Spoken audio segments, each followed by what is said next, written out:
واقصد في مشيك واغضض من صوتك إن أنكر الأصوات لصوت الحمير গতি কমাও, এত বড় বড় চিৎকার করবে না, কারণ এত বড় বড় চিৎকার এটা গাদার আওয়াজ, আর নিকৃষ্ট আওয়াজ হলো গাদার আওয়াজ, বড় কর্কশ আওয়াজ। আল্লাহর বান্দা হযরত আব্দুল্লাহ ইবনে মুবারক রাহমাতুল্লাহি আলাইহি বলেন, এবার আমি চিৎ বন্ধ করলাম, গতিও কমায় দিলাম, এবার স্বাভাবিক গতিতে চলছে, তবে আমি গুনগুন গুনগুন করে শের পড়তে আসি, কবিতা পড়তে আসি। এমনি আল্লাহর বান্দি আমাকে পিছন দিক থেকে লক্ষ্য করে বলছেন, সতর্ক করে বলছেন, ফাকরাউ মা তায়াসসারা মিনাল কুরআন। কবিতা পড়ে কি লাভ? কবিতার মধ্যে তো কোনো সওয়াব নাই। কোরআন যা জানো সেখান থেকে একটু তিলাওয়াত করো।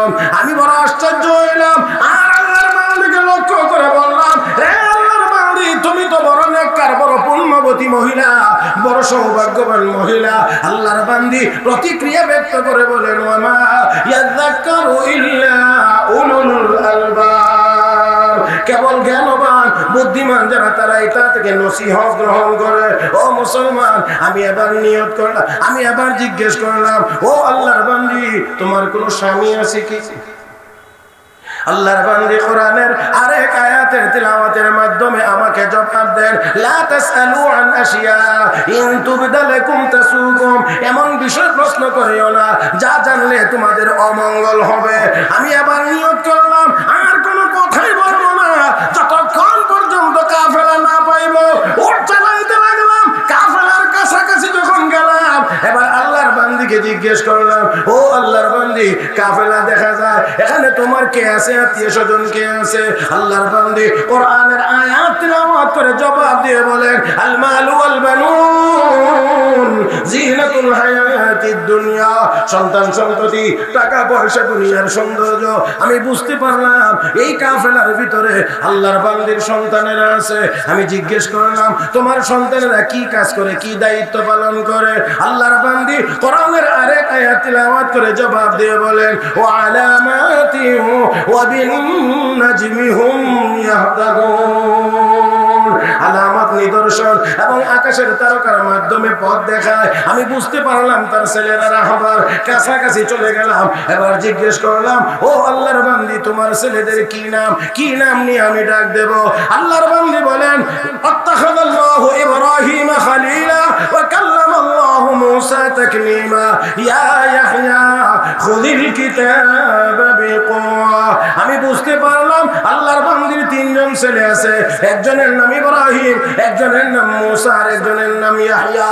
আমি আবার কাফেলার নিকটে যাইয়া ডাক দিলাম, ইয়া ইব্রাহিম, ইয়া মূসা, ইয়া ইয়াহইয়া। পূর্ণিমার চাঁদের মতো উজ্জ্বল চেহারাওয়ালা তিনজন যুবক আমার সামনে হাজির। আমি দেখাইয়া দিলে মহিলাকে, তারা তাদের মাকে রিসিভ করেছে, গ্রহণ করেছে। এবার একসাথে হওয়ার পরে আল্লাহর বান্দি তার ছেলেদেরকে লক্ষ্য করে বলেন, ফাবাসু আহাদাকুম বিওয়ারকিকুম হাদিহি ইলাল মাদিনা ফালইয়ানজুর আইয়ুহা আযকা তাআমা ফালইয়াতিকুম বিরিজকিম মিন। একজনকে টাকা দিয়ে বাজারে পাঠাও কিছু হালাল খাবার নিয়ে আসার জন্য। আল্লাহর বান্দি কথা বললে, এবার একজন টাকা নিয়ে চলে গেছে, বাজার থেকে কিছু খাবার আমার নিয়ে এসেছে। আল্লাহর বান্দি পর্দার ভিতর থেকে আমার সামনে সুন্দর করে পরিবেশন করে, অতঃপর আমাকে বলতে আছে, কুলু ওয়াশরাবু হানিআন বিমা আসলাফতুম ফিল আইয়ামিল খালিয়া। মানে এত কষ্ট করেছেন, এত পরিশ্রম করেছেন, এবার কিছু খাবার গ্রহণ করেন। হযরত আব্দুল্লাহ ইবনে মুবারক রাহমাতুল্লাহি আলাইহি বলেন, আমি এবার বায়না ধরলাম, যুবকদেরকে বললাম, ও যুবকেরা, ততক্ষণ পর্যন্ত আমি খাবো না যতক্ষণ পর্যন্ত মহিলার আসল হাকিকত আমার সামনে তোমরা খুলে বলবে না। এবার ডাক দিয়ে কহনূর, এই মহিলাটা হলো আমাদের মা। আমাদের মা যে দিন থেকে শুনতে পেরেছেন মানুষ যে কথা বলে সেই কথাই লিপিবদ্ধ হয়, সওয়াবের কথা বললে সওয়াব আকারে লিপিবদ্ধ হয়, গুনার কথা বললে গুনাহ আকারে লিপিবদ্ধ হয়। ওই দিন থেকে আমাদের মা আজ পর্যন্ত 40 বছরের ভিতরে আল্লাহর কোরআনের আয়াত ছাড়া আর কোনো কথা বলেন না। السلام عليكم ورحمة الله وبركاته. الحمد لله نحمده ونستعينه ونستغفره ونؤمن به ونتوكل عليه ونعوذ بالله من شرور أنفسنا ومن سيئات أعمالنا. من يهده الله فلا مضل له ومن يضلله فلا هادي له.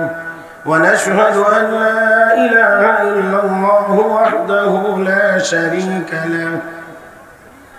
ونشهد أن سيدنا وسندنا وحبيبنا ومولانا محمدا عبده ورسوله صلى الله تعالى عليه وعلى آله وأصحابه وبارك وسلم تسليما كثيرا.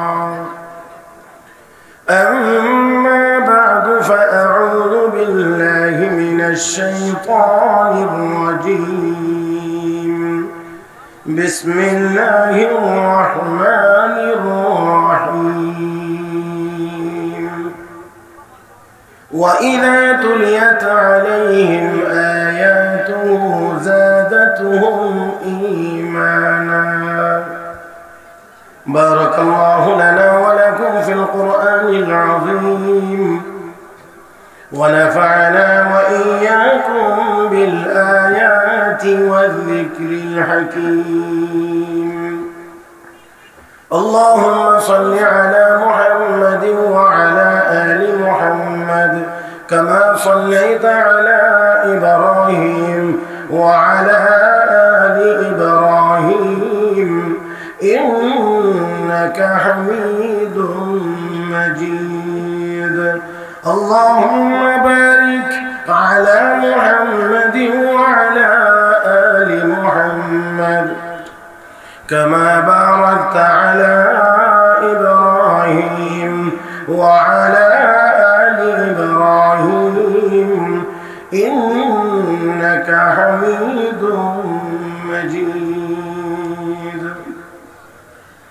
মুফতি মাহমুদ রহমতুল্লাহ আলাইহি তাফসীরুল কোরআন পরিষদের উদ্যোগে আয়োজিত জাওয়া বাজারে 3 দিন ব্যাপী তাফসীরুল কোরআন মহাসম্মেলনের আজকের প্রথম দিনের অত্যন্ত শ্রদ্ধাভাজন সভাপতি দামাত বারাকাতুহুল আলিয়া, উপস্থিত দেশ বরেণ্য বুজুর্গানে দ্বীন হযরত উলামায়ে কেরাম, সমবেত দিনদার ইমানদার মুসলমান ভাইরা, পর্দার আড়ালে অবস্থানরত শ্রদ্ধেয় সম্মানিত মা ও বোনেরা, রব্বে করিমের দরবারে শুকরিয়া আদায় করছি যিনি আমাদেরকে অত্যন্ত দয়া করে মায়া করে আজকের এই মুবারক মজলিসে আসার বসার, কোরআন ও সুন্নাহর কিছু কথা বলার ও শোনার তৌফিক দান করেছেন।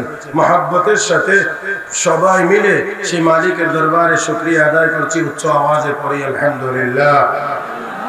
মুহতারাম হাজিরিন, দেশের শীর্ষস্থানীয় উলামায়ে কেরাম, বুজুর্গানে দ্বীন আজকে গুরুত্বপূর্ণ নসিহত আপনাদের সামনে পেশ করেছেন, যা শুনে আমল করতে পারলে নাজাতের জন্য আমার মনে হয় যথেষ্ট।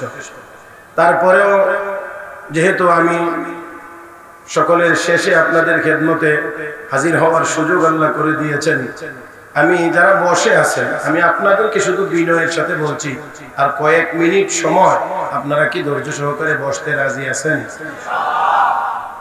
যারা দাঁড়িয়ে আছেন তাদেরকে আমি এখনো বলি নাই কিছু, যারা শুধু বসে আছেন আপনাদেরকে বলছি, যদি আরো কয়েক মিনিট বসে থাকতে রাজি থাকেন তাহলে দয়া করে বসাটাকে একটু সুন্দর করে নিতে হবে। সময় দিলাম 15 সেকেন্ড। এই 15 সেকেন্ডের মধ্যে যদি আগায়া ফাঁকা জায়গা পূরণ করে বসেন তাহলে বোঝা যাবে আপনারা বসতে রাজি আছেন। আর যদি মনে করেন যে রাজি না, তাহলে আপনারা আগাইতে হবে না। দেখি কি হয়। মাশাআল্লাহ মাশাআল্লাহ। এই যে আপনারা যারা আছেন এখানে, এই জায়গাটা অন্তত একটু ঠিক করে দেন না, আপনারা একটু মেহেরবানি করে। মাশাআল্লাহ মাশাআল্লাহ। এইদিকে যে কয়েকজন ভাই আছেন যদি একটু সামনে এই যে দিক দিয়ে যদি একটু বসে যেতেন, হয়তো আপনাদের কষ্ট বেশি হইতো কিনা জানি না, তবে মজলিস সুন্দর হইতো। আলহামদুলিল্লাহ আলহামদুলিল্লাহ আলহামদুলিল্লাহ। অনেকটাই ঠিক হয়ে গেছে। এই যে ক্যামেরাওয়ালারা আর কত ওইছে তো বড় বড়রা তো ক্যামেরার ভিতরে ঢুকাইছে না, আর আমারে বাদ দেন না। সবাই একটু দয়া করে আমার দিকে তাকান তো, একটু আমার দিকে তাকান। এখানে ওলামা ইকরাম বুজুর্গানে দিন আছেন, বিশেষ করে আমার অত্যন্ত শ্রদ্ধাভাজন ব্যক্তিত্ব হযরত আকতাস হযরত মাওলানা মুফতি শেখ আব্দুল সুবহান শাহ হুজুর দামাত বারাকাতুহুল আলিয়া। আমি আমার কলবের একেবারে ভিতরের জায়গা থেকে সম্মান করি, শ্রদ্ধা করি, এবং আমি গুনাহগার হিসেবে, তবে যেহেতু সফরের হালতে আছে, দোয়া করি আল্লাহ যেন হযরতের হায়াতকে আরো লম্বা করে দেন, আল্লাহ যেন হায়াতে তৈয়বা নসিব করেন, আল্লাহ যেন দেশ ও জাতির খেদমতের জন্য কবুল করেন। আমি আপনাদের কাছ থেকে একটু আওয়াজ, একটু কথা আশা করি, যে একটু আওয়াজ করবেন, একটু কথা বলবেন। রাজি আছেন তো ইনশাআল্লাহ? আমার বেশি লাগবে না, আমি মানুষও ছোট, মজলিস ছোট হইলেও আমার কোনো অসুবিধা নেই। বাকি যেই কয়জন থাকবেন, এই কয়জন যেন জিন্দা মানুষের মতো থাকেন, এটা হলো আমার অনুরোধ। যেই কয়জন থাকবেন সেই কয়জন জিন্দা মানুষের মতো থাকতে হবে। রাজি আছেন তো ইনশাআল্লাহ? একটু কথা বলতে কি সবাই রাজি আছেন? একটু বলেন তো দেখি সুবহানাল্লাহ, আলহামদুলিল্লাহ, লা ইলাহা ইল্লাল্লাহ, আল্লাহু আকবার। আপনারা সবাই থেকে আমার একলার আওয়াজই বড় হয়েছে। আমি চাইছিলাম যে আমার চেয়ে তো আপনাদের আওয়াজটা আরো বড় হবে। আল্লাহু আকবারের ভলিউম কম হইলে হয় না, কারণ এটা চায় আওয়াজটা বড় হইতে। আল্লাহু আকবার এই আওয়াজটা, এই শব্দটা চাই আওয়াজটা বড় হইতো। তো আপনারা আস্তে ছোট করে করবেন না বড় করে করবেন? মুখ খোলার, জবান খোলার সময় কি এখনো হয় নাই? আমরা মুসলমানদের প্রতিবাদী হওয়ার সময় কি এখনো আসে নাই? আর কত মুসলমান মরলে, গাজার আর কি পরিমাণ বিল্ডিং কে ধূলিসাৎ করলে, কি পরিমাণ নিরপরাধ মাসুম বাচ্চাকে হত্যা করা হলে আমাদের বিবেক জাগ্রত হবে, আমাদের চেতনা জাগ্রত হবে। হে মুসলমান, আমি বলতে চাই, আমি যেই কথা বলতে চাই, মুসলমান ফিলিস্তিনের দিকে তাকাইয়া দেখেন, বাড়িতে নিরাপদ না, হাসপাতালে নিরাপদ না, অ্যাম্বুলেন্সে নিরাপদ না, এমনকি মসজিদেও নিরাপদ না। আমরা তো 200 কোটি মুসলমান, দাবি তো করি শাহজালালের উত্তরসূরি। আমরা যদি শাহজালাল মুজাররদ ইয়ামানির যোগ্য উত্তরসূরি হতে পারতাম, একবার আল্লাহু আকবারের স্লোগান দিলে আমার তো মনে হয় বিশ্ব মানচিত্র থেকে ইসরায়েল নামের জারজ রাষ্ট্রটি একেবারে মুছে যাইত, ধূলিসাৎ হয়ে যাইত।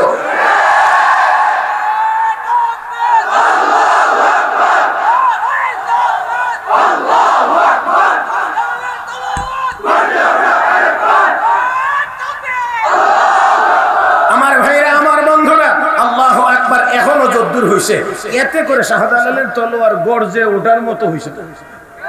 কারণ গর্জন এটাকে বলে না। গর্জন কোনটা জানেননি? যেটা আমরা দেখি মাঝে মাঝে, আমরা কই ঠাড়া হচ্ছে। ঠাড়া বুঝেন তো? ঠাড়া কি আসতে পারে? যেটা আসতে পারে এটারে ঠাড়া কর। হ্যাঁ, এটার নাম হলো গর্জন।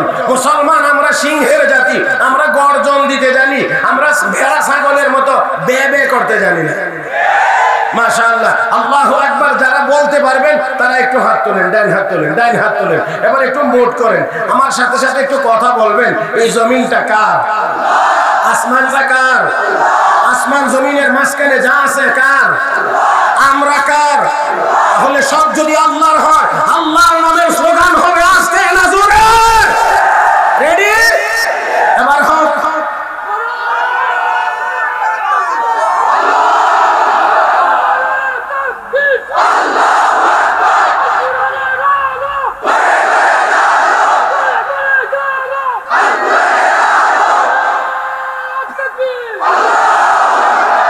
মনে হয় এখন গিয়ে কিছুটা গর্জনের ভাব শুরু হয়েছে। আমার ভাইরা, আমার বন্ধুরা, আমি আয়াত পুরানা আয়াতের অংশ তিলাওয়াত করেছি। সেই আলোকে সামান্য কয়েকটি কথা বলবো, আপনাদেরকে লম্বা সময় কষ্ট দেব না।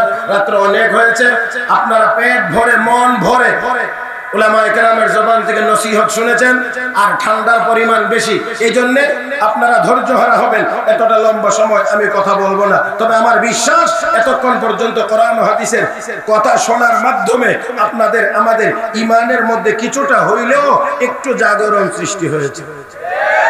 রব্বে কারীম বলেন ওয়া ইযা তুলিয়াত আলাইহিম আয়াতুহু যাদাতুহুম ঈমানা। কোরআনের আয়াত যখন মুমিনের সামনে তেলাওয়াত হয়, কোরআনের আলোচনা যখন হয়, কোরআনের তেলাওয়াত যখন করে এবং শুনে, মুমিনের ঈমানের পাওয়ার বাড়ে। আস্তে কয়েন হ্যাঁ, মুমিনের ঈমানের পাওয়ার বাড়ে। এই জন্যই তো কাফের বেঈমানেরা মুমিনের কাছ থেকে কোরআনের তেলাওয়াতকে কেড়ে নিয়ে যাইতে চায়। আমি কি কথা বুঝাইতে পারছি না মনে হয়?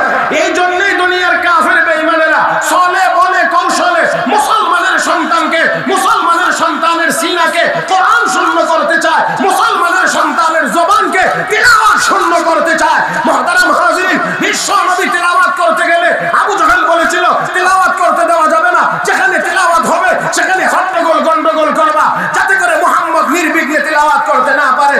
আজও পর্যন্ত সেই প্রেতাত্মারা জীবিত আছে, কোরআনের তেলাওয়াত সহ্য করে না, করতে পারে না, কোরআনের তেলাওয়াতকে বাধাগ্রস্ত করতে চায়, কোরআনের তেলাওয়াত থেকে মুসলমানের সন্তানকে বঞ্চিত করতে চায়। আমরা বলতে পারি মুহাম্মদুর রাসূলুল্লাহ তেলাওয়াতে কোরআনের বিরোধী ছিল আবু জাহেল, আবু লাহাব, উতবা, শাইবা, ওয়ালিদ ইবনে মুগীরা, আস ইবনে ওয়াইল, উকবা ইবনে আবি মুআইতা।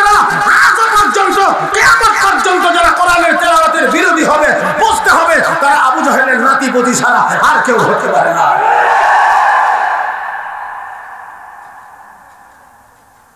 আমার ভাইয়েরা, বড়ই দুর্ভাগ্য, বড়ই দুর্ভাগ্য আমাদের।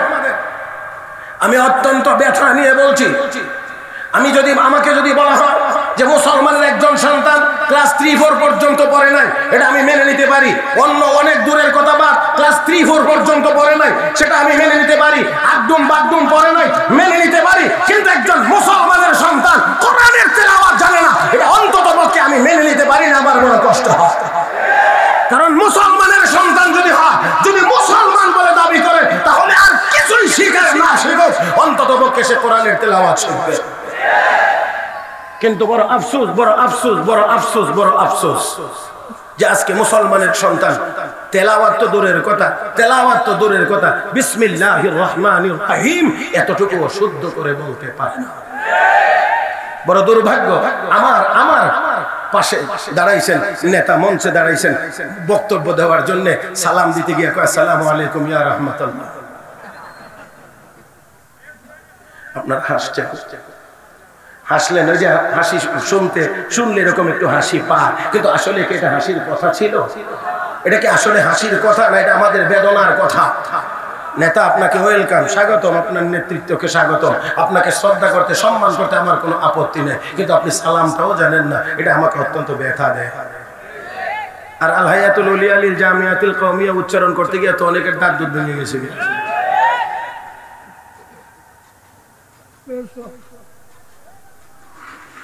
কষ্ট হবে না? 10-15 মিনিট সময় দিবেন তো এখন থেকে নিয়ে? হ্যাঁ, যারা দাঁড়িয়ে আছেন তারাও কি আমাকে এই সময়টা দিবেন ইনশাআল্লাহ?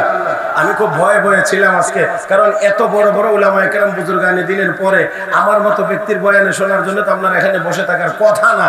কারণ মুরগার রান, গরুর গোশত, বোয়াল মাছ, রুই মাছ, আড়ি মাছ খাওয়ার পরে কেউ আলু ভর্তা ডাইলের লাগি বয়ে থাকে না, বসে থাকার কথাও না। আমার ভাইয়েরা, এটা একেবারেই। তবে একটা কথা আছে, একটা কথা, খানা যদি রুচি যদি মুখে ভালো থাকে আর পেটে যদি জায়গা থাকে তো খানার সিরিয়াল লাগে নাকি? তো যদি রুচি ভালো থাকে আর পেটেও যদি জায়গা থাকে তো আগে কোনটা আর পরে কোনটা এটা লাগে না, অনেক সময় চলে, কোন অসুবিধা নেই, দেন কথা ঠিক না? তো হয়তো আমার মনে হয় যে আসলে আপনাদের রুচিটা অনেক ভালো আলহামদুলিল্লাহ, আর আমার মনে হয় আপনাদের আরো চাহিদা কিছু বাকি আছে, সেই জন্য। আর না হয় আমার কথা শুনবার কথা না। মুহতারাম হাজরিন, যে সকল বুজুর্গানে দিন বয়ান করে গেছেন, আল্লাহ পাক তাদেরকে দীর্ঘ নেক হায়াত দান করুন। আরো জোরে কোন, বিশেষ করে হযরত মাওলানা মুফতি মুশতাকুর নবী কাসিমি দামাত বারাকাতুহুম, যার সাথে একসাথে আলহামদুলিল্লাহ কয়েকবার হজের সফরে আমার ওনার সাথে থাকার সুযোগ হয়েছে। সেই দিক থেকে আমাদের আন্তরিকতা অনেক অনেক অনেক অনেক ঊর্ধ্বে আলহামদুলিল্লাহ।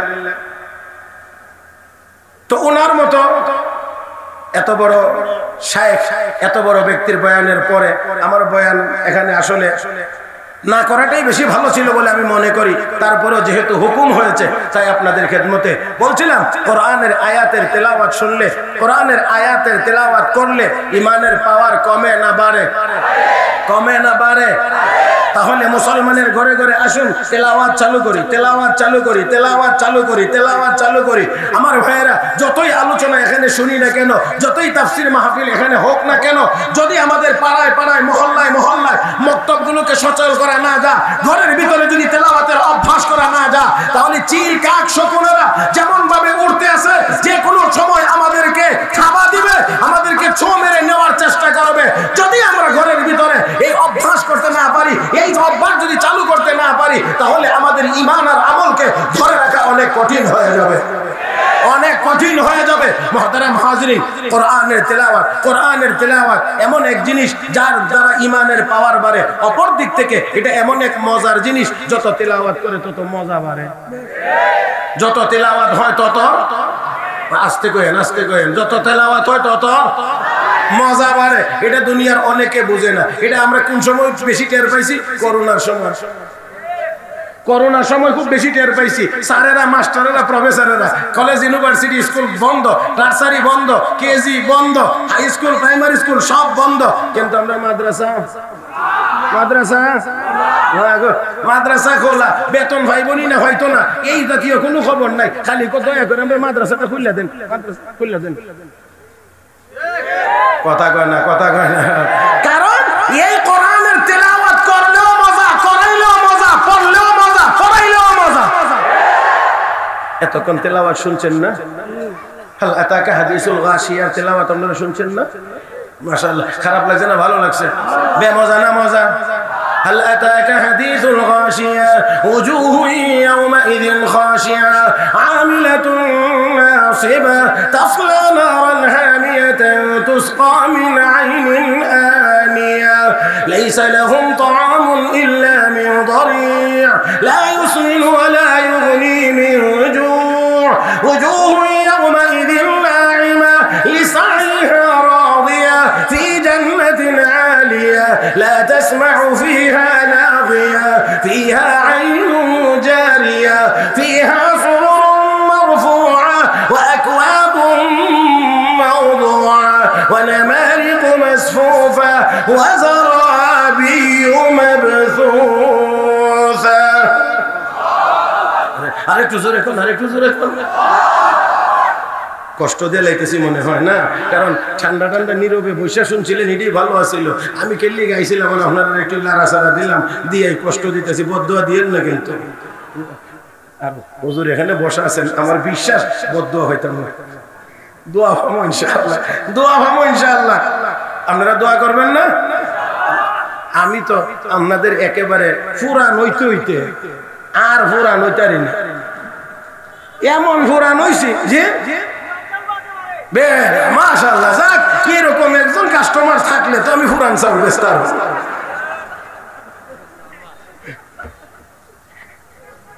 আলহামদুলিল্লাহ, আলহামদুলিল্লাহ।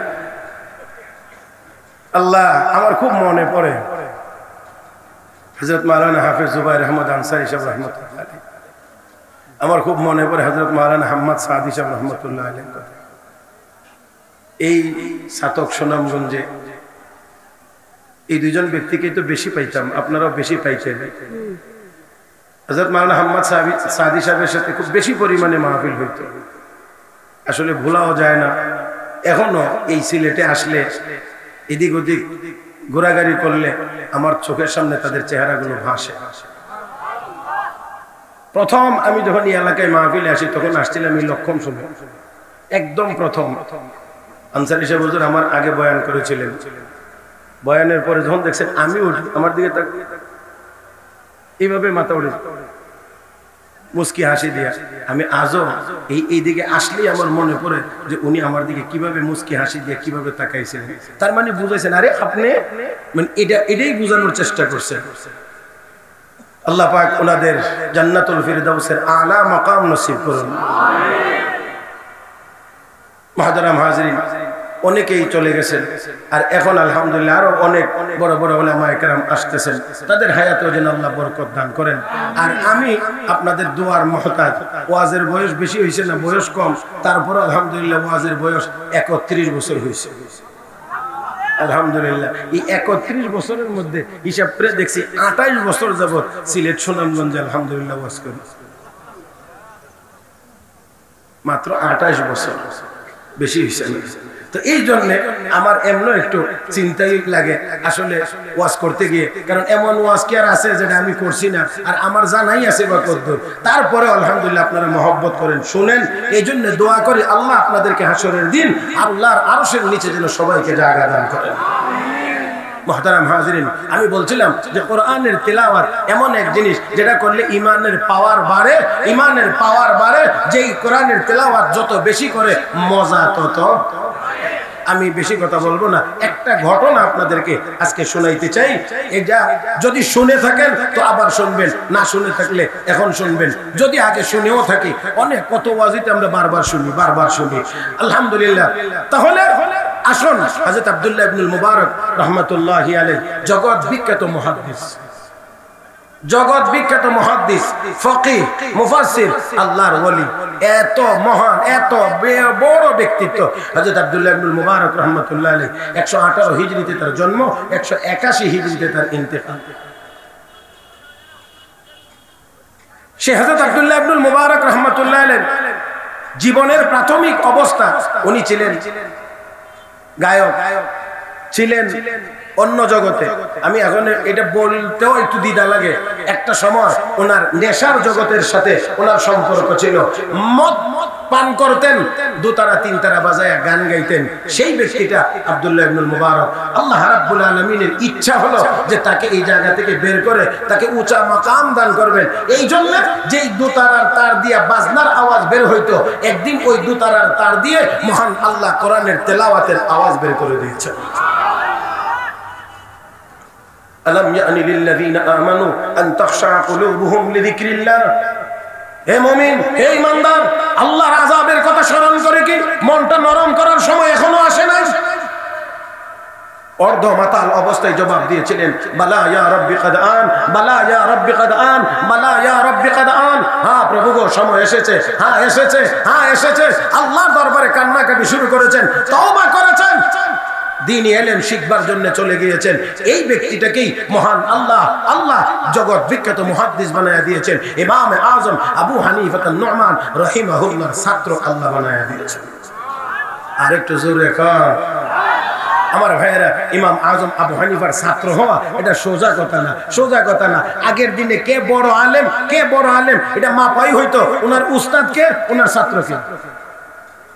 আগের দিনে মাপাই হইতো যে উনি কত বড় আলেম, ওনার উস্তাদ কে কম, ওনার ছাত্র কে কম, এর মাধ্যমে মাপা হইতো উনি কেমন পর্যায়ের। তো ইমাম আযম আবু হানিফা রাহমাতুল্লাহি আলাইহি, আপনারা বুঝেন না, হযরত ইমাম আযম আবু হানিফা আন-নু'মান মদিনা শরীফ গেছেন ইমাম মালিক রাহমাতুল্লাহি আলাইহির সাথে সাক্ষাতের জন্য। তো ইমাম মালিকের সাথে সাক্ষাৎ করতে গেলে ইমাম মালিক জিজ্ঞেস করেন, মিনাইনা আনতা, কোথায় থেকে এসেছেন? মিনাল কুফা, কুফা থেকে এসেছে। ইমাম আবু হানিফাকে ইমাম মালিক একটু খুশা মারলেন আর কি। আল কুফি লা ইউফি, কুফার মানুষ কথা দিয়ে কথা রাখে না। হযরত ইমাম হুসাইনকে চিঠি দিয়ে নিয়ে ময়দানে একা ছেড়ে দিয়ে সব পালাইছে, নির্মম ভাবে তাকে শাহাদাত বরণ করতে হয়েছে। খোসাটা মারছেন সেই জায়গা। আল কুফি লা ইউফি, ইমাম আযম আবু হানিফা ছেড়ে দেওয়ার তো ব্যক্তি না, সাথে সাথে বলেন ওয়া মিম্মান হাওলাকুম মিনাল আ'রাবি মুনাফিকুনা ওয়া মিন আহলিল মাদিনা, ওয়া মিম্মান হাওলাকুম মিনাল আ'রাবি মুনাফিকুনা ওয়া মিন আহলিল মাদিনা। ওদূর পর্যন্ত যখন গেছেন এমনি ইমাম মালিক বলতে আছেন, ইন্নী আযুন্নু আন্নাকা আবু হানিফা, আমার মনে হয় তুমি আবু হানিফা। আল্লাহু আকবার। এটা বড়রা যেমন আল্লাহ তাদেরকে দিয়েছে তেমন। হযরত শাহ আব্দুল আজিজ মুহাদ্দিস দেহলভী রাহমাতুল্লাহি আলাইহি এক হিন্দু গিয়ে জিজ্ঞেস করেন, হযরত আপনারা যে আল্লাহ আল্লাহ জপেন, আল্লাহ হিন্দু না মুসলমান? আল্লাহ আল্লাহ বলেন, আল্লাহ হিন্দু না মুসলমান? হযরত শাহ সাহেব রাহমাতুল্লাহি আলাইহি বুঝা যায় তো আল্লাহ মুসলমান। ও কেমনে বুঝছেন? আল্লাহ কোরআনে বলছেন, ইন্নাল্লাহা ইয়া'মুরুকুম আন তাযবাহু বাকারা, আল্লাহ বলছেন তোমরা গাভী জবাই করো। তো আল্লাহ যদি মুসলমান না হতেন তাহলে তো গাভী জবাইয়ের কথা বলতেন না।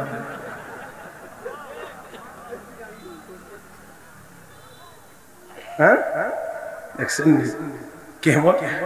যেমন যে অবস্থা, যে হালতে আমাদের বুজুর্গরা, আমাদের আকাবিরিনরা সেই হালতে সেইভাবেই কথা বলতেন, সেই হালতেই কথা বলতেন। আল্লাহ তাদেরকে সেই যোগ্যতা দিয়েছিলেন। যাই হোক, তো হযরত আব্দুল্লাহ ইবনুল মুবারক রাহমাতুল্লাহি আলাইহি মক্কা শরীফ গেলেন হজ করার জন্য। হজ করার পরে চিন্তা করলেন মক্কাটা একটু ঘুরে দেখি, মক্কা শরীফটা একটু ঘুরে দেখবো। সেই জন্য ঘুরতে ঘুরতে ঘুরতে ঘুরতে এক জায়গায় গিয়ে দেখলেন, এক জায়গায় একখানে একজন মহিলা খুব নিজেকে ঢেকে পর্দা সহকারে ওড়না দিয়ে শরীরটাকে এমন ভাবে ঢেকে বসে আছেন, বোঝা যায় অদূরে যে একজন মহিলা, কিন্তু এর বাহিরে আর কিছুই বোঝা যায় না। আগের দিনে এমনই ছিল, কাপড় ছোট হইলেও মহিলারা এই কাপড় দিয়ে নিজেদেরকে ঢেকে রাখতে পারতেন। আর এখন কাপড় যত বড় হয়, পেট ফিট তত বেশি খোলা হয়। শাড়ি লম্বা হইতে 8 থেকে 16 হাত হইছে, কিন্তু পেটও খোলা, পিঠও খোলা। হায় হায়, কোথায় গেছি আমরা? আল্লাহ আমাদের সবাইকে বোঝার তৌফিক দান করুন। মহিলার এই অবস্থা দেখে একেবারেই ঢেকে ঢুকে বসে আছে। আসলে এটাই তো মহিলা। মহিলা হইলে তো এরকমই হইতো, যেটা ঢেকে ঢুকে বসে থাকতো। আর যেটা মানে 50-50, এটারে তো আর মানে 100% মহিলা বলা যায় না, এটা 50%। কথা কয় না, বুঝলেন না? হযরত আব্দুল্লাহ ইবনুল মুবারক রাহমাতুল্লাহ আলাইহি গিয়ে শুধু সালাম দিলেন, আসসালামু আলাইকুম ওয়া রাহমাতুল্লাহ। ওইখান থেকে জবাব আসছে, সালামু কাওলাম মির রাব্বির রহিম। আপনারা কি বলেন? সালামের জবাব কি এমনি হয়নি? উনি বলছেন আসসালামু আলাইকুম ওয়া রাহমাতুল্লাহ, জবাব তো হওয়ার কথা ওয়া আলাইকুমুস সালাম ওয়া রাহমাতুল্লাহি ওয়া বারাকাতুহু। তিনি তা না করে সরাসরি কোরআনের আয়াত তিলাওয়াত করলেন, সালামুল কাওলাম মির রাব্বির রহিম। হযরত আব্দুল্লাহ ইবনুল মুবারক রাহমাতুল্লাহি আলাইহি বলেন, ও আল্লাহর বান্দি, তুমি এখানে বসে বসে কি করো? আল্লাহর বান্দি জবাব দেন, মাইয়ুযলিলিল্লাহু ফামা লাহু মিন হাদ। আল্লাহ যদি কাউকে পথভ্রষ্ট করে দেন, পথ দেখানোর কেউ থাকে না। হযরত আব্দুল্লাহ ইবনুল মুবারক রাহমাতুল্লাহি আলাইহি বলেন, আমি বুঝতে পারলাম আল্লাহর বান্দিটা পথ ভুলে এখানে চলে এসেছে।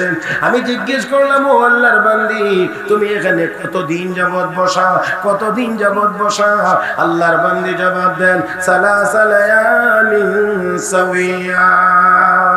3 দিন পর্যন্ত আমি এখানে বসা, 3 দিন পর্যন্ত এখানে আমি বসা। আল্লাহর বান্দি, তুমি কোথায় এসেছিলা, কোথায় তুমি যাইতে চাও? আল্লাহর বান্দি আবার জবাব দিয়ে কয়, ও আল্লাহ, এবার জবাব দিয়ে দিতে গিয়ে কোরআনের আরেক আয়াত তিলাওয়াত করলেন, সুবহানাল্লাযী আসরা বিআবদিহি লাইলান মিনাল মাসজিদিল হারাম ইলাল মাসজিদিল আকসা। আমি বুঝতে পারলাম আল্লাহর বান্দি হজের জন্য এসেছিলেন। বাড়ি তার বাইতুল মুকাদ্দাস এলাকায়, মসজিদে আকসার এলাকায় হলো তার বাড়ি। আমি বললাম, ও আল্লাহর বান্দি, 3 দিন পর্যন্ত তুমি এখানে বসা, তোমার কাছে তো কোনো খাবার দেখা যায় না, কোনো পানীয় বস্তু দেখা যায় না, খাও কি, পান করো কি? আল্লাহর বান্দি কোরআনের আরেক আয়াত তিলাওয়াত করে জবাব দিয়ে বলেন, হুয়া ইউতঈমুনি ওয়া ইয়াসকিন। আল্লাহ আমাকে খাওয়ান, আল্লাহ আমাকে পান করান। আল্লাহু আকবার করেন। বুঝছেন নি আপনারা? বুঝতেছেন? উনি জিজ্ঞেস করেন কিভাবে, আর উত্তর আসে কিভাবে? আল্লাহর কালামের তিলাওয়াতের মাধ্যমে জবাব দিচ্ছেন, অন্য কোনো কথা না, শুধু তিলাওয়াতের মাধ্যমে জবাব। রাহমাতুল্লাহি আলাইহি বলেন, হে আল্লাহর বান্দি, বুঝলাম আল্লাহ তোমাকে খাওয়ান, আল্লাহ তোমাকে পান করান। ওযু তো করা লাগে, ওযুর জন্য তো পানি লাগে, তোমার ওযুর ব্যবস্থা কেমন করে হয়? আল্লাহর বান্দি কোরআনের আরেক আয়াত তিলাওয়াত করে জবাব দেন, ফা ইল্লাম তাজিদু মাআন ফাতায়াম্মামু সাঈদান তাইয়্যিবা। পানি যদি না পাও, পবিত্র মাটি দিয়ে তোমরা তায়াম্মুম করে নাও। আমি বুঝতে পারলাম আল্লাহর বান্দি ওযুর কাজ তায়াম্মুম দিয়ে সারে। এবার আমি বললাম, ও আল্লাহর বান্দি, আমার কাছে কিছু খাবার আছে, তুমি চাইলে গ্রহণ করতে পারো, এই খাবার খাইতে পারো। আল্লাহর বান্দি কোরআনের আরেক আয়াত তিলাওয়াত করে জবাব দেন, আতিম্মুস সিয়ামা ইলাল লাইল। রোজাকে রাত্র পর্যন্ত পূর্ণ করো। আমি বুঝতে পারলাম আল্লাহর বান্দি রোজাদার। আমি বললাম, ও আল্লাহর বান্দি, এখন তো রমজান মাস না, তারপরে তো এটা সফরের হালত, এখন আবার তোমার কিসের রোজা? রোজা তো না রাখলেও তুমি পারো। আল্লাহর বান্দি কোরআনের আরেক আয়াত তিলাওয়াত করে জবাব দেন, ওয়া আনতাসুমু খায়রুল লাকুম ইন কুনতুম তা'লামুন। তারপরেও যদি তোমরা রোজা রাখো এটা তোমাদের জন্য ভালো। আল্লাহর বান্দা হযরত আব্দুল্লাহ ইবনুল মুবারক রাহমাতুল্লাহি আলাইহি বলেন, আল্লাহর বান্দি, তুমি আমার মতো করে কথা কেন বলো না? আমি তোমাকে যা কিছুই জিজ্ঞেস করি তুমি কোরআনের আয়াত তেলাওয়াত করে আমাকে জবাব দাও, আমার মতো করে কেন তুমি কথা বলো না? আল্লাহর বান্দি তখন জবাব দিয়ে কয়, মা ইয়ালফিযু মিন কাওলিন ইল্লা লাদাইহি রাকীবুন আতীদ। মানুষ যেই কথাই বলে না কেন সংরক্ষণকারীরা সংরক্ষণ করে ফেরেশতারা। ও মুসলমান, আমরা যা বলি তা ফেরেশতারা সংরক্ষণ করেনি না করে না? আরো আসতে বলেন, করেনি না করে না? হে মুসলমান, হযরত আব্দুল্লাহ ইবনুল মুবারক এবার জিজ্ঞেস করে, ও আল্লাহর বান্দি, তোমার বংশ পরিচয় কি? আল্লাহর বান্দি তখন কয়, লা তাকফু মা লাইসা লাকা বিহি, যে বিষয়ে তোমার জানা নাই, ইলম নাই, এটা অবগত হয়ে তোমার লাভ কি? আমি আমার বংশ পরিচয় দিলে তুমি কি জানবা, বুঝবা? আমার বাড়ি কোথায়, তোমার বাড়ি কোথায়? আল্লাহর বান্দা হযরত আব্দুল্লাহ ইবনুল মুবারক রাহমাতুল্লাহি আলাইহি বলেন, ভুল হয়ে গিয়েছে, আমাকে maaf করে দাও। আল্লাহর বান্দি এই কথাটাও আরেক আয়াতের তিলাওয়াতের মাধ্যমে জবাব দেন, লা তাসরিবা আলাইকুমুল ইয়াওম ইয়াগফিরুল্লাহু লাকুম, তোমার বিরুদ্ধে আমার কোনো অভিযোগ নাই, আল্লাহ যেন তোমাকে maaf করে দেন। আল্লাহর বান্দা হযরত আব্দুল্লাহ ইবনুল মুবারক রাহমাতুল্লাহি আলাইহি বলেন, ও আল্লাহর বান্দি, তুমি যদি রাজি থাকো আমার উটের পিঠে উঠাইয়া তোমাকে তোমার গন্তব্যে পৌঁছায়া দিতে পারো, তুমি কি যাইতে রাজি আছো? আল্লাহর বান্দি রাজি আছে, এটাও কোরআনের আরেক আয়াত তিলাওয়াতের মাধ্যমে বুঝায়া দিলেন, ওয়া মা তাফআলু মিন খায়রি ইয়ালামুহুল্লাহ, তোমরা যত ভালো কাজ করো না কেন আল্লাহ জানেন। আল্লাহ জানেন নি না জানেন না? শুধু ভালোটাই আল্লাহ জানেন, খারাপ কাজ গুনার কাজ যা করে এটাও কি আল্লাহ জানেন নি না জানেন না?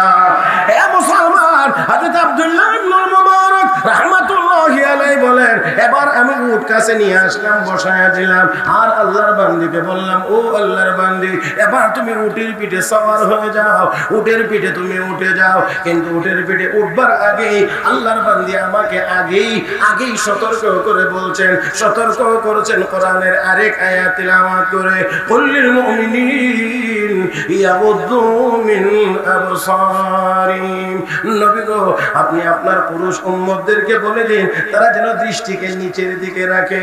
তার মানে আমাকে বুঝাইয়া দিয়েছেন আমি যেন তার দিকে না তাকাই, অন্যদিকে যেন দৃষ্টিটা নিচের দিকে রাখি। আমি নিচের দিকে তাকাইলাম, এবার উটের পিঠে সওয়ার হইতে গিয়ে উট মেজাজ গরম করে একটু দৌড় মারছে। আল্লাহর বান্দীটা পরে একটু ব্যথা পেয়েছে, কাপড়টা একটু ছিঁড়ে গিয়েছে। আমি বললাম আপনি একটু অপেক্ষা করেন। হায় হায়, উঠে এটা কি কাজ করলো? আপনি একটু কষ্ট পেয়েছেন, মাফ করে দিবেন। আল্লাহর বান্দী কোরআনের আরেক আয়াত তিলাওয়াত করে জবাব দেন, মা আসাবা মিন মুসিবাতিন ফাবিমা কাসাবাত আইদিকুম, তোমরা যে বিপদে আপদে পড়ো এটা তোমাদের হাতের কামাই। আমি বললাম, আল্লাহর বান্দী একটু সময় অপেক্ষা করেন, আমি উটটাকে আবার নিয়ে আসছি, শক্ত করে বেঁধে দেব। এবার আমি উট নিয়ে আসলাম, শক্ত করে বেঁধে দিলাম, বসায়া দিলাম। আল্লাহর বান্দী উটের পিঠে সওয়ার হইলেন, আমিও হইলাম। উট এবার দাঁড়াইলে আল্লাহর বান্দী এবার তিলাওয়াত করেছেন, দোয়া পড়েছেন, সুবহানাল্লাযী সাখখারা লানা হাযা ওয়া মা কুন্না লাহু মুকরিনিন ওয়া ইন্না ইলা রাব্বিনা লামুনকালিবুন। দোয়া পড়ছে, আমি এবার উট চালাইতে শুরু করলাম। উট চালাইতে গিয়ে আমি জোরে জোরে চিক মারি, জোরে জোরে জোরে জোরে জোরে চিক দিলে উট দ্রুত গতিতে চলে, উট দ্রুত গতিতে চলে, আর অত্যন্ত দ্রুত গতিতে চালাইলাম, জোরে জোরে চিক মারি। আল্লাহর বান্দি আমাকে পিছন থেকে সতর্ক করতে গিয়ে কোরআনের এক আয়াত তিলাওয়াত করেন, ওয়াকসিদ ফি মাশিক ওয়াগযুদ মিন সাওতিক ইন্না আনকারাল আসওয়াতি লাসাউতুল হামীর। আল্লাহু আকবার। واقصد في مشيك واغضض من صوتك إن أنكر الأصوات لصوت الحمير। গতি কমাও, এত বড় বড় চিৎকার করবে না, কারণ এত বড় বড় চিৎকার এটা গাদার আওয়াজ, আর নিকৃষ্ট আওয়াজ হলো গাদার আওয়াজ, বড় কর্কশ আওয়াজ। আল্লাহর বাবা হযরত আব্দুল্লাহ ইবনে মুবারক রাহমাতুল্লাহি আলাইহি বলেন, এবার আমি চিৎ বন্ধ করলাম, গতিও কমায় দিলাম, এবার স্বাভাবিক গতিতে চলছে, তবে আমি গুনগুন গুনগুন করে শের পড়তে আসি, কবিতা পড়তে আসি। এমনি আল্লাহর বান্দি আমাকে পিছন দিক থেকে লক্ষ্য করে বলছেন, সতর্ক করে বলছেন, ফাকরাউ মা তায়াসসারা মিনাল কুরআন। কবিতা পড়ে কি লাভ? কবিতার মধ্যে তো কোনো সওয়াব নাই। কোরআন যা জানো সেখান থেকে একটু তিলাওয়াত করো। আমি বড় আশ্চর্য হইলাম, আর আল্লাহর মালিককে লক্ষ্য করে বললাম, হে আল্লাহর মালিক, তুমি তো বড় নেককার, বড় পুণ্যবতী মহিলা, বড় সৌভাগ্যবান মহিলা। আল্লাহর বান্দি প্রতিক্রিয়া ব্যক্ত করে বলেন, ওয়া মা ইয়াযাক্কারু ইল্লা উলুল আলবাব। কেবল জ্ঞানবান বুদ্ধিমান যারা, তারা এটা থেকে নসিহত গ্রহণ করে। ও মুসলমান, আমি এবার নিয়ত করলাম, আমি এবার জিজ্ঞেস করলাম, ও আল্লাহর বান্দি, তোমার কোনো স্বামী আছে কি? আল্লাহর বান্দি কোরআনের আরেক আয়াতের তিলাওয়াতের মাধ্যমে আমাকে জবাব দেন, লা তাসআলু আন আশিয়া ইন তুবদা লাকুম তাসুকুম। এমন বিষয় প্রশ্ন করিও না যা জানলে তোমাদের অমঙ্গল হবে। আমি আবার নিয়ত করলাম, আর কোনো কথাই বলবো না যতক্ষণ পর্যন্ত কাফেলা না পাইব। ওর চালাইতে লাগলাম, কাফেলার কাছাকাছি যখন গেলাম, এবার আল্লাহর বান্দিকে জিজ্ঞেস করলাম, ও আল্লাহর বান্দি, কাফেলা দেখা যায়, এখানে তোমার কে আছে, আত্মীয় স্বজন কে আছে? আল্লাহর বান্দি কোরআনের আয়াত তিলাওয়াত করে জবাব দিয়ে বলেন, আল মালু ওয়াল বানুন জিনাতুল হায়াতিদ দুনিয়া। সন্তান সন্ততি, টাকা পয়সা, দুনিয়ার সৌন্দর্য। আমি বুঝতে পারলাম এই কাফেলার ভিতরে আল্লাহর বান্দির সন্তানেরা আছে। আমি জিজ্ঞেস করলাম, তোমার সন্তানেরা কি কাজ করে, কি দায়িত্ব পালন করে? আল্লাহর বান্দি কোরআনের আরেক আয়াত তিলাওয়াত করে জবাব দিয়ে বলেন, ওয়া আলামাতি ওয়া বিন নাজমি হুম ইয়াহতাদুন। আলামত, নিদর্শন এবং আকাশের তারকার মাধ্যমে পথ দেখায়। আমি বুঝতে পারলাম তার ছেলেরা রাহবার কাছাকাছি চলে গেলাম। এবার জিজ্ঞেস করলাম, ও আল্লাহর বান্দি, তোমার ছেলেদের কি নাম, কি নাম নিয়ে আমি ডাক দেব? আল্লাহর বান্দি বলেন, আত্তাখাযাল্লাহু ইব্রাহিম খলিলা ওয়া কাল্লামাল্লাহু মূসা তাকলিমা ইয়া ইয়াহইয়া খুযিল কিতাবা বিকুওয়া। আমি বুঝতে পারলাম আল্লাহর বান্দির তিনজন ছেলে আছে, একজনের নাম ইব্রাহিম, একজনের নাম মূসা, আর একজনের নাম ইয়াহইয়া। আমি আবার কাফেলার নিকটে যাইয়া ডাক দিলাম, ইয়া ইব্রাহিম, ইয়া মূসা, ইয়া ইয়াহইয়া। পূর্ণিমার চাঁদের মতো উজ্জ্বল চেহারাওয়ালা তিনজন যুবক আমার সামনে হাজির। আমি দেখাইয়া দিলে মহিলাকে, তারা তাদের মাকে রিসিভ করেছে, গ্রহণ করেছে। এবার একসাথে হওয়ার পরে আল্লাহর বান্দি তার ছেলেদেরকে লক্ষ্য করে বলেন, ফাবাসু আহাদাকুম বিওয়ারকিকুম হাদিহি ইলাল মাদিনা ফালইয়ানজুর আইয়ুহা আযকা তাআমা ফালইয়াতিকুম বিরিজকিম মিন। একজনকে টাকা দিয়ে বাজারে পাঠাও কিছু হালাল খাবার নিয়ে আসার জন্য। আল্লাহর বান্দি কথা বললে, এবার একজন টাকা নিয়ে চলে গেছে, বাজার থেকে কিছু খাবার আমার নিয়ে এসেছে।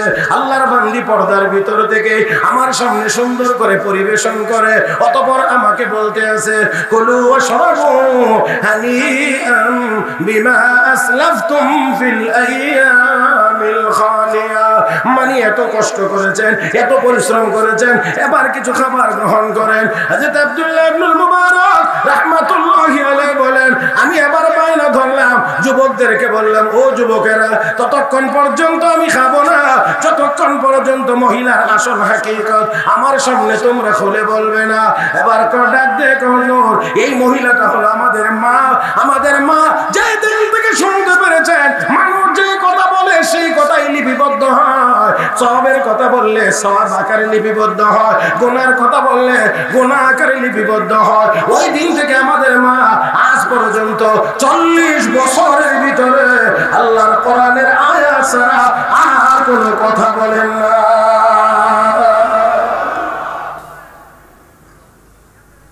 আমাদের মা 40 বছরের ভিতরে কোরআনের আয়াত ছাড়া কোনো কথা বলেন না। বললেই যা কিছু বলি, যা কিছু জিজ্ঞেস করি, যা কিছু উনি বলতে চান সব কোরআনের আয়াত তেলাওয়াত করে, বুঝতেও আমাদের অসুবিধা হয় না। মুহতারাম হাজরিন, আল্লাহর ওই বান্দি দেখেন এবার এই কোরআনের তেলাওয়াতের ভিতরে, কোরআনের ভিতরে পাণ্ডিত্যই বা কতটুকু ছিল, মজাই বা কতটুকু পেয়েছিল। আর আজকে আমাদের অবস্থা কি, আমাদের মহিলাদের অবস্থা কি? মোবাইলে কথা বলতে বলতে হয়তো ব্যালেন্স শেষ, না হয় চার্জ শেষ। হাসার জন্য বলিনি। আল্লাহ আমাদের সবাইকে বোঝার তৌফিক দান করুন। মুহতারাম হাজরিন, আমি যতটুকু টার্গেট ছিল আমার সময়ে, মনে হয় আমি আর একটু বেশি সময় নিয়ে ফেলেছি। আপনারা হয়তো একটু কষ্ট হয়ে গিয়ে থাকতে পারে, সেই জন্য আমি আর কথা বাড়াইতে চাই না। শুধুমাত্র বলছিলাম কোরআনের আয়াতের অংশ। রব্বে করিম বলেন, ওয়া ইযা তুলিয়াত আলাইহিম আয়াতুহু যাদাতহুম ঈমানা। কোরআনের আয়াতের তেলাওয়াত হইলে, শুনলে, করলে ঈমানের পাওয়ার বাড়ে। আজকে আমাদের সব আছে, শুধু শক্তিশালী ঈমান নাই, ঈমানের পাওয়ার নাই। না হয় 200 কোটি মুসলমানের পৃথিবীতে আমাদের এত দুর্দশা হওয়ার কথা ছিল না। হ্যাঁ মুসলমান, আমি বলি ছাগল যত বেশি হোক না কেন, 1000 ছাগল মাঠে থাকলে একটা বাঘের হুঙ্কারের মোকাবেলা যেমন করতে পারে না, খাঁটি মুমিন যদি হয় একজন মুমিনের আল্লাহু আকবারের আওয়াজের মোকাবেলা 1000 কাফের বেঈমান মিলেও করতে পারে না। তাই আসুন আমরা আমাদের ঈমানটাকে শক্তিশালী করি, ঈমানকে মজবুত করি। আর সেই ঈমান মজবুতের জন্য যা যা লাগে তার মধ্যে একটা হলো কোরআনের তেলাওয়াত লাগে। আসুন আমরা নিজেরা তেলাওয়াত করি, নিজেদের ছেলে মেয়েদেরকে তেলাওয়াত শেখাই, ভবিষ্যৎ প্রজন্মটাকে কোরআনের তেলাওয়াতকারী হিসেবে আমরা গড়ে তোলার চেষ্টা করি। তাহলে এই মুফতি মাহমুদ রহমতুল্লাহি আলাইহি এই তাফসীরুল কোরআন পরিষদ, এই কাজ, এই তাফসীরের আয়োজন তখনই সার্থক হবে, কোরআনের তাফসীর তখনই সার্থক হবে যদি আমরা আমাদের প্রজন্মকে কোরআনের তেলাওয়াতে অভ্যস্ত করতে পারি। আল্লাহ রাব্বুল আলামিন আমাদের সবাইকে এই ভাঙাচোরা কথাগুলো বুঝবার এবং আমল করবার তৌফিক দান করুন। মুহাব্বতের সাথে সবাই বলি আমিন ইয়া রাব্বাল আলামিন। সুবহানাকাল্লাহুম্মা ওয়া বিহামদিক আশহাদু আন লা ইলাহা ইল্লা আনতা আস্তাগফিরুকা ওয়া আতুবু ইলাইক ওয়া আখিরু দাওয়ানা আলহামদুলিল্লাহ। ربنا ظلمنا أنفسنا وإن لم تغفر لنا وترحمنا لنكونن من الخاسرين. ربنا فاغفر لنا ذنوبنا وكفر عنا سيئاتنا وتوفنا مع الأبرار. اللهم اهدنا فيمن هديت وعافنا فيمن عافيت وتولنا فيمن توليت وبارك لنا فيما أعطيت وقنا برحمتك واصرف عنا شر ما قضيت فإنك تقضي ولا يقضى عليك فإنه لا يعز من عاديت ولا يذل من واليت تباركت ربنا وتعاليت. نستغفرك اللهم ونتوب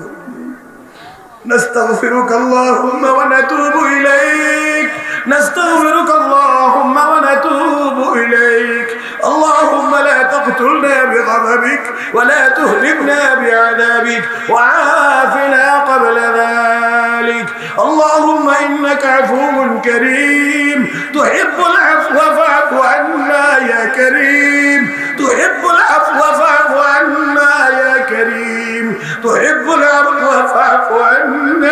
كريم اللهم آت نفوسنا تقواها وزكها أنت خير من زكاها أنت وليها ومولاها.